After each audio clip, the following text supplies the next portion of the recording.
Bismillahirrahmanirrahim. Dear students, in today's class, we will discuss reproduction in sponges. Sponges जो है ये sexually और asexually दोनों तरह से रिप्रोड्यूस कर सकते हैं और इनमें रीजनरेशन की एबिलिटी कैपेबिलिटी भी है जिसकी वजह से इनको किल करना ये इम्पॉसिबल होता है. ठीक है. So sponges they reproduce both asexually and sexually and they also possess the power of regeneration. और इस रीजनरेशन एबिलिटी की वजह से it is almost impossible to kill a sponge क्योंकि इनमें रीजनरेशन एबिलिटी या कैपेबिलिटी है. ठीक है. जो सेक्सुअल रिप्रोडक्शन है स्पॉन्जीज में it is similar to higher animals although इनकी जो बॉडी ऑर्गेनाइजेशन है it is of primitive type. ठीक है. सबसे पहले एसेक्सुअल रिप्रोडक्शन पढ़ लेते हैं स्पॉन्जीज में. स्पॉन्जीज एसेक्सुअली कैसे रिप्रोड्यूस करते हैं? फर्स्ट मेथड है रीजनरेशन. स्पॉन्जीज में ये एबिलिटी या कैपेबिलिटी है टू रीजनरेट लास्ट पार्ट्स. ठीक है. A piece cut from the body of a sponge is capable of growing into a complete sponge. ठीक है. अगर हम एक स्पॉन्जी को छोटे छोटे पीसेस में काट लें फिर उसको एक सिल्कन फाइन सिल्कन मैश से स्क्वीज आउट कर लें ताकि वो सेल्स बिल्कुल सेपरेट हो जाएं, तो जो सेपरेटेड अमीबोसाइट्स है वो क्या करेंगे? They will reunite and in a few days they will develop canals. फिर उसके बाद वो फ्लैजिलेटेड चेंबर्स उनमें ये डेवलप कर जाएंगी और स्केलेटन और they will grow up into a new spongy. मतलब ये है कि इनमें रीजनरेशन की एबिलिटी कैपेबिलिटी है. इवन अ सिंगल सेल से हमारे पास पूरा ऑर्गेनिज्म ग्रो कर सकता है. अब इस रीजनरेशन एबिलिटी या कैपेबिलिटी का क्या फायदा है स्पॉन्जीज को? क्योंकि स्पॉन्जीज जो है हार्श इन्वायरमेंट में रहते हैं, तो अगर हार्श इन्वायरमेंट की वजह से अगर कोई डैमेज हुआ है स्पॉन्जी की बॉडी को तो ये क्या कर सकते हैं? वो उस डैमेज को रिपेयर कर सकते हैं. ठीक है. अच्छा, ये जो रीजनरेशन एबिलिटी या कैपेबिलिटी है तो वेल्सन ने इसको एक्सपेरिमेंटली प्रूव भी किया है. वेल्सन ने एक एक्सपेरिमेंट किया था. यहाँ पर तो खैर उस एक्सपेरिमेंट का सिर्फ एक पार्ट है. उसने स्पॉन्जी लेके उसको चॉप किया. ठीक है. उसके छोटे छोटे टुकड़े किए. फिर उसको मीट ग्राइंडर से ग्राइंड भी किया. ग्राइंड करने के बाद उस ग्राइंडेड मिक्सचर को उसने एक फाइन सिल्क क्लॉथ से स्क्वीज आउट किया. तो स्क्वीज आउट करने के बाद वो जो सेल्स है उन्होंने क्लस्टर्स बनाई. ठीक है. क्लस्टर्स ऑफ सेल्स बन गई.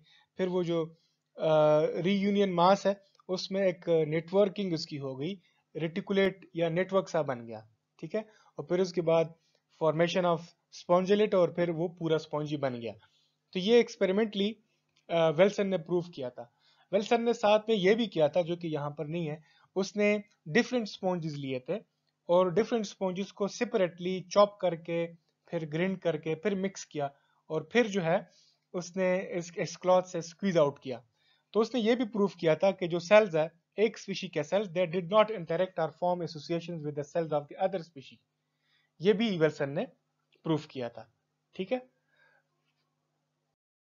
अच्छा, जो second type of asexual reproduction है स्पॉन्जीज में that is through budding and branching. Budding क्या है? बडिंग में जो आर्क्योसाइट्स है, numerous archaeocytes they gather near the surface और एक स्मॉल आउटग्रोथ या जिसको हम बड कहते हैं पेनिकोडर्म पे बनाते हैं. ये जो बड है इट ग्रोज आउटवर्ड और फिर एक स्मॉल इंडिविजुअल ये बना लेता है ये बड. और ये जो इंडिविजुअल है small individual it either remains attached with the parent individual या फिर वहां से डिटेच हो जाता है और नियर बाई रॉक के साथ अटैच हो जाता है और एक इंडिपेंडेंट कॉलोनी बनाता है. तो ये तो बडिंग है. अब ब्रांचिंग में क्या होता है कि जो स्टोलोन ऑफ द स्पॉन्जीज है, स्टोलोन हम एक रूट लाइक एक्सटेंशन को कहते हैं. So they grows by branching and secondary branching. इनकी ब्रांचिंग और सेकेंडरी ब्रांचिंग होती है and many small vertical buds grow out of it. फिर उससे छोटे छोटे बर्ड निकल आते हैं. ठीक है. अच्छा, ये जो फिगर है it shows budding in sponges. तो फर्स्ट स्टेप में क्या होता है? Outgrowth begin to grow at base. देखें आप बिल्कुल. स्टेज 2 में bud continues to grow. Stage 3 में बर्ड जो है it breaks off and detach into a new surface, और फिर एक नई कॉलोनी बनाता है। ठीक है। अच्छा, फिशन एंड फ्रेगमेंटेशन ये भी एसेक्सुअल रिप्रोडक्शन का एक टाइप है इन स्पॉन्जीज। तो कुछ स्पॉन्जीज में क्या होता है कि multiplication takes place by developing a line of fission and throwing off parts of the body, और ये जो पार्ट्स है they later can develop into a new sponge. Sponges जो है they can break into several pieces along several lines of weakness. ठीक है, और ये मतलब कि फ्रेगमेंट्स बनाते हैं, और इन फ्रेगमेंट्स में they are capable to tide और अनफेवरेबल एनवायरमेंटल कंडीशंस, और फिर जब कंडीशंस फेवरेबल हो they grow into complete sponges. ठीक है। अच्छा, इस फिगर में फिशन और फ्रेगमेंटेशन को दिखाया गया है कि जो sponge had split or broken into pieces, accidentally भी ये फ्रेगमेंट इसके बन सकते हैं, और for the purpose of reproduction ये खुद भी फिशन के थ्रू फ्रेगमेंट्स बना देता है। अब ये जो स्प्लिटेड पार्ट्स है ये बॉडी से these are thrown off the parental body, फिर there is development of the new individual, और जो न्यू क्लोन्स है they attach to surface and begin to grow. ठीक है। अच्छा, रिडक्शन बॉडीज किसको कहते हैं? Many freshwater and marine sponges they disintegrate in adverse environmental conditions और small rounded balls बनाते हैं। इन small rounded balls को हम reduction bodies कहते हैं, और ये reduction bodies usually winter season में बनाते हैं। So each body consists of an internal mass of amoebocytes covered externally by a penocoderm and spicules। तो मतलब कि रिडक्शन बॉडी क्या है, उस इंटरनली उसमें अमीबोसाइट्स है, एक्सटर्नली उस वहां पे पेनिकोडर्म है और स्पेक्यूल्स मौजूद है। और जब कंडीशंस फेवरेबल हो, जैसे कि हमने बात की कि एडवर्स एनवायरमेंटल कंडीशंस में ये रिडक्शन बॉडीज जो है ये बनाते हैं। जब कंडीशंस फेवरेबल हो तो ये रिडक्शन बॉडीज क्या करते हैं, they grow into complete new sponges. इस फिगर में आप रिडक्शन बॉडीज देख सकते हैं। अब देखें तो इंटरनली वहां पे क्या मौजूद है, अमीबोसाइट्स है, और एक्सटर्नली पिनेकोडर्म मौजूद है और स्पिक्यूल्स। ठीक है। जेम्यूल्स, कुछ फ्रेश वाटर स्पॉन्जीज और मेरीन वाटर स्पॉन्जीज एक स्पेशलाइज्ड बॉडी बनाते हैं, उसको हम कहते हैं जेम्यूल्स। जेम्यूल जो है ये अनफेवरेबल कंडीशन में सरवाइव कर सकते हैं, और फिर जब कंडीशंस फेवरेबल हो so they can germinate to produce new sponges।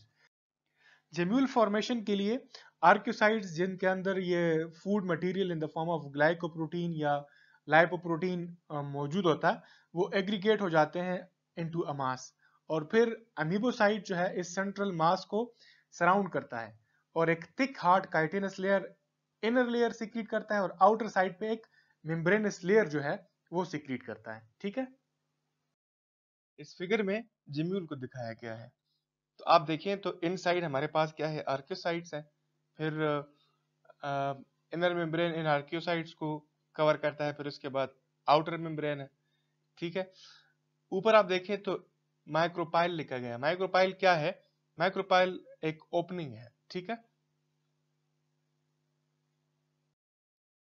अच्छा, प्रीवियस स्लाइड में जेम्यूल को दिखाया गया है, जेम्यूल का स्ट्रक्चर वहां पर मौजूद है। वहां पर आप देखें तो between inner and outer membrane आपको स्पिक्यूल नजर आते हैं। तो ये स्पिक्यूल जो है ये कौन सिक्रीट करता है? स्क्लीरोब्लास्ट ये स्पिक्यूल सिक्रीट करते हैं। और स्पिक्यूल का कौन से वाले स्पिक्यूल्स है ये हम लोग ऑलरेडी पढ़ भी चुके हैं, एम्फीडिस्क स्पिक्यूल्स है ये। ठीक है। सो अब जो एक फुली फॉर्म्ड जेम्यूल होता है it is a small hard ball, और इसके अंदर mass of food laden archaeocytes enclosed होते हैं। किस में इनक्लोज्ड होते हैं? In a double layer tough envelope with amphidisc spicules in between. ठीक है, जो बिल्कुल हम प्रीवियस स्लाइड में स्ट्रक्चर में देख चुके हैं। वहां पे हमने टॉप पे देखा एक स्मॉल ओपनिंग थी, उस स्मॉल ओपनिंग को माइक्रोपाइल कहते हैं, और इस माइक्रोपाइल का फंक्शन क्या है? Through which the cells come out during development in favourable conditions. तो इस माइक्रोपाइल के थ्रू फेवरेबल कंडीशन में सेल्स जो है बाहर निकलेंगे फॉर डेवलपमेंट। ठीक है। जैसे कि प्रीवियस स्लाइड में हमने बात की कि ये जेम्यूल जो है ये अनफेवरेबल कंडीशन बनते हैं। ठीक है, यूजुअली ऐसे ही होता है। तो फ्रेश वाटर स्पॉन्जेस ऑटम में क्या करते हैं, दे डाई एंड डिसइंटीग्रेट, और बहुत सारे जेम्यूल्स इनसे रह जाते हैं। वो gemmules through out the winter viable होते हैं। इसी तरह समर में भी होता है, जब कंडीशंस अगेन फेवरेबल होती है, when water availability is low, तो फिर जेम्यूल फॉर्मेशन हो जाती है। ठीक है, सो फेवरेबल कंडीशन में क्या होता है, विद एबंडेंस ऑफ वाटर ये जेम्यूल जो है दे बिगिन टू हैच, और जो इनका कंटेंट्स है, living contents, escape through the micropyle, और फिर डेवलप करता है into a new sponges bye collecting themselves together. ठीक है, अच्छा, सेक्सुअल रिप्रोडक्शन इन स्पॉन्जेस ये डिस्कस कर लेते हैं।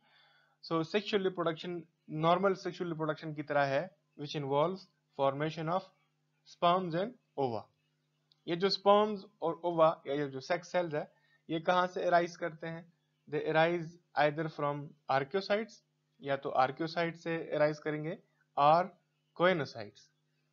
ठीक है, ज्यादातर स्पॉन्जेस जो है ये हर्मेफ्रोडाइट होते हैं, लेकिन फिर भी क्रॉस फर्टिलाइजेशन करेंगे। क्यों? क्योंकि eggs and sperms are produced at different times. ठीक है, अच्छा, oocytes जो है they are produced inside the body, body के अंदर ये प्रोड्यूस होते हैं, और फिर ये मेसोग्लिया में एंड रिमेन इनसाइड मेसोग्लिया, किस लिए, वेटिंग फॉर फर्टिलाइजेशन। अच्छा, इस फिगर में सेक्सुअल और एसेक्सुअल रिप्रोडक्शन दोनों को दिखाया गया है। हम चूंकि सेक्सुअल रिप्रोडक्शन की बात करते हैं, जैसे कि प्रीवियस स्लाइड में हमने बात की कि स्पर्म जो है ये कहाँ से राइज होंगे, ये आर्कियोसाइट्स या कोइनोसाइट से। ठीक है, अच्छा, फर्टिलाइजेशन हो जाती है, एम्ब्रियो जब बन जाता है, तो ये इनका जो लार्वी है वो फ्री स्विमिंग होता है। ठीक है, सो लार्वी पे भी आगे हम डिस्कशन करेंगे। ये लार्वी फिर क्या करता है, larva settles and attach to the bottom of और अदर सर्फेसेस। ठीक है, और फिर न्यू स्पॉन्जी में वो डेवलप कर जाता है। तो इसी तरह से ये लाइफ साइकिल ये रिपीट करता रहता है। ठीक है, अच्छा, स्पर्म फॉर्मेशन, प्रीवियस स्लाइड में हमने कुछ सेल्स पढ़े कि इनसे स्पर्म बनते हैं। स्पर्म जो है एक्चुअली आर्कियोसाइट्स और ट्रोपोसाइट सेल से बनते हैं, लेकिन डिस्मोस्पोन्जी में कोएनोसाइट जो है वो स्पर्म्स बनाता है, और ये कोएनोसाइट जो है ये इस स्पॉन्जी की बॉडी को ऑस्कुलम के थ्रू लीव करता है। ठीक है, मतलब लार्ज नंबर में ऑस्कुलम के थ्रू निकल जाते हैं इस बॉडी से, और फिर जब ये स्पर्म्स वाटर के थ्रू दूसरे स्पॉन्जी की बॉडी में एंटर होंगे थ्रू कैनाल सिस्टम, और वहां से फ्लैजिलेटेड चैम्बर में पहुंच जाएंगे, और वहां पे कोएनोसाइट जो है वो इनको ट्रैप करता है। ठीक है, so choanocytes they act as nursing cell, ठीक है, और नर्स सेल कह लें। ठीक है, they transport the sperm body without tail to the mature ova. उसको मतलब चूंकि इस स्पर्म का जो है अभी टेल नहीं है, इट इज विदाउट टेल, सो ये इसको ट्रांसफर करता है, ट्रांसपोर्ट करता है टू द मेच्योर ओवा। और वो मेच्योर ओवा, जैसे कि हमने प्रीवियस स्लाइड में बात की कि वो मेसोग्लिया में वेट करती हैं फॉर फर्टिलाइजेशन। ठीक है, so ये वहां तक इसको पहुंचा देता है। तो मीन के जो कोएनोसाइट है it act as nurse cell. ठीक है, स्पर्म का जो न्यूक्लियस है वो फिर फ्यूज करता है with the nucleus of the ovum, ensuring internal fertilisation. इस फिगर में भी सेक्सुअल रिप्रोडक्शन इन स्पॉन्जीज को दिखाया गया है। सो जैसे कि हमने प्रीवियस स्लाइड में बात की कि डिफरेंट सेल जो है वो स्पर्म सेल में डेवलप करते हैं। सो लेट्स से एक डिस्मोस्पोजी में हमने पढ़ा कि कोएनोसाइट जो है उनसे स्पर्म बनते हैं। तो sperm are produced by choanocytes, फिर ये स्पर्म जो है वाटर के थ्रू जाएंगे, या डिपेंड करता है ना कि अगर ये हर्मेफ्रोडाइट नहीं है तो फिर वाटर के थ्रू इसके स्पर्म जो है वो फ्लोट करेंगे। जैसे कि हमने प्रीवियस स्लाइड में बात की कि ऑस्कुलम को लीव करते हैं, वाटर के थ्रू जाते हैं, फिर केनाल सिस्टम के थ्रू दूसरे स्पॉन्जी की बॉडी में एंटर हो जाते हैं। ठीक है, फर्टिलाइजेशन कहाँ पे होती है, मीजोहाइल में, वहां पर वो एग्स मौजूद है, जिसकी हमने बात की थी कि एग्स जो है ये आर्क्योसाइट की ट्रांसफॉर्मेशन से बने। ठीक है, और फर्टिलाइजेशन के बाद ये जो फर्टिलाइज्ड एग है, कुछ ऐसे स्पीशीज है जो कि फर्टिलाइज्ड एग को रिलीज करते हैं इनटू द वाटर, लेकिन कुछ ऐसे है जो कि इसको रिटेन करते हैं अंटिल दे हैच, और फिर उसमें से लार्वी निकलते हैं।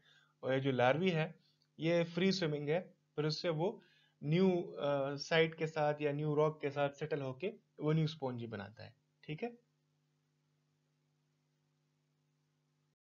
लार्वल डेवलपमेंट, जैसे कि आप लोगों ने प्रीवियस स्लाइड में पढ़ा कि जो अर्ली डेवलपमेंट है ये मैटरनल स्पॉन्जी के बॉडी में होती है, leading to the formation of a larval stage. Cleavage जो है इसमें it is holoblastic and radial. Holoblastic का मतलब यह है कि पूरा जो एग है वो डिवाइड करता है और उससे क्या बनते हैं, forming different types of blastula and gastrula. सबसे पहले हम साइकोनाइट स्पॉन्जीज में डेवलपमेंट पढ़ लेते हैं। इनके जो लार्वी है उनको हम स्टोमोब्लास्टूला कहते हैं। क्यों? Since it has a mouth, और ये किस पे फीड करता है, नर्व सेल्स पे फीड करता है with in mesoglea and grows for a few days. ठीक है। फिर स्टोमोब्लास्टूला आफ्टर ग्रोइंग ये चेंज होता है इनटू एम्फीब्लास्टूला। ठीक है। अब ये कैसे चेंज होता है, बाय इन्वर्टिंग इनसाइड आउट, और ये जो फ्लैजिलेटेड सेल्स है वो ये क्या करता है, आउटर सरफेस पे ले आता है। किस लिए? ताकि लार्वा जो है ये स्विम कर सके वाटर में। तो सबसे पहले जो लार्वा प्रोड्यूस होता है उसको हम स्ट्रोमोब्लास्टूला कहते हैं। स्ट्रोमोब्लास्टूला नर्व सेल पे फीड करता है और ग्रो करता है for a few days. Stomoblastula grow करने के बाद चेंज हो जाता है इनटू एम्फीब्लास्टूला। एम्फीब्लास्टूला में चेंज ये कैसे होता है, इसका जो फ्लैजिलेटेड सेल है इसको आउटर साइड पे ले आता है ताकि लार्वा जो है ये वाटर में स्विम कर सके। ठीक है। अब एम्फीब्लास्टूला क्या करेगा, it will leaves the spongy body and swims freely in water feeding on micro organisms. ठीक है। इस फिगर में एम्फीब्लास्टूला लार्वी को दिखाया गया है। एम्फीब्लास्टूला एक्चुअली ये फ्री स्विमिंग लार्वल स्टेज है ऑफ साइकोन और बहुत सारे कैल्केरियस स्पॉन्जीज का। ठीक है। अच्छा, गेस्टुलेशन इनमें जो है इट इज बाय इन्वर्जिनेशन ऑफ माइक्रोमेयर। ठीक है। और जो फ्लैजिलेटेड सेल्स है, जैसे कि प्रीवियस स्लाइड में हमने बात की कि ड्यूरिंग लार्वल डेवलपमेंट चूंकि लार्वा फ्री फ्लोटिंग होता है तो ये फ्लैजिलेटेड सेल्स को आउटसाइड ऑफ द सरफेस ले जाया गया था। गेस्टुलेशन के दौरान इन फ्लैजिलेटेड सेल को they are brought inside the body lining a cavity, जो कि बाद में उस केविटी से उसमें से स्पॉन्जोसील बनता है। ठीक है। जो आउटर सरफेस पे सेल्स है वो ट्रांसफॉर्म हो जाते हैं इनटू पिनेकोसाइट्स। अब ये जो गेस्टुला है it swims about and settles on a rock with blastopore against the rock. ठीक है। और फिर ग्रो करता है टू फॉर्म ओलिंथस। ओलिंथस एक स्टेज है इनमें जो कि बिल्कुल लिटिल स्पॉन्जी की तरह हमें नजर आता है और फिर उसमें एक ऑस्कुलम लेटर ऑन बन जाता है। ठीक है। तो ये डेवलपमेंट है स्पॉन्जीज की। अच्छा, एस्क्विनाइड और ल्यूकेनाइड स्पॉन्जीज में डेवलपमेंट पढ़ लेते हैं। ये जो एस्क्विनाइड और ल्यूकेनाइड स्पॉन्जीज है इनके ब्लास्टुला को हम सीलोब्लास्टुला कहते हैं। क्यों? As it does not possess a mouth, बल्कि उसमें एक ब्लास्टोसील होता है और flagella on the surface of the body. Larvae जो है they escapes from the spongy body और फिर swims about freely in water और वाटर में फ्रीली मूवमेंट करते हैं। ठीक है। गेस्टुलेशन इनमें कैसे होती है, it takes place by delamination of the archaeocytes, जो कि कहां पर मौजूद है, which are located at one end of the blastocoel. और ये आर्क्योसाइट जो है ये इस ब्लास्टोसील को ग्रेजुअली फिल करते हैं। ठीक है। और गेस्टुला जो है वो सॉलिड बन जाता है। ठीक है। अब ये सॉलिड गेस्टुला को हम स्टीरोगेस्टुला कहते हैं, या इसके दूसरे नाम जो है पेरिंकीमुला और पेरिंकीमिला। और ये क्या करता है, it swims about for some time और फिर ये किसी सबस्ट्रेटम के साथ अटैच होके ओलिंथस स्टेज में डेवलप करता है। ठीक है।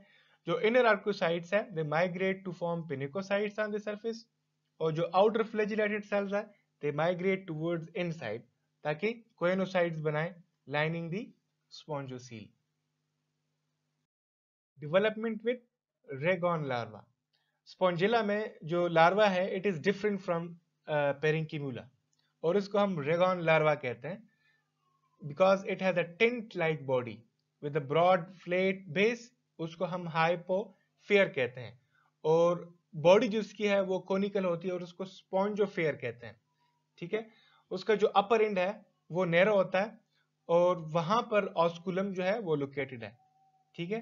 देयर आर फ्लैजिलेटेड चेंबर्स जो कि ओपन होते हैं to the outside by ostia, और स्पॉन्जोसील में थ्रू एपोफाइल ओपन करते हैं, ठीक है। और ये जो सेडेंटरी लार्वा है, it grows to become adult, ठीक है। तो ये स्पॉन्जेला में डेवलपमेंट है। Thanks for watching. आप लोगों के क्वेश्चंस को क्लास के टाइम पे व्हाट्सएप ग्रुप में डिस्कस किया जाएगा। Thank you.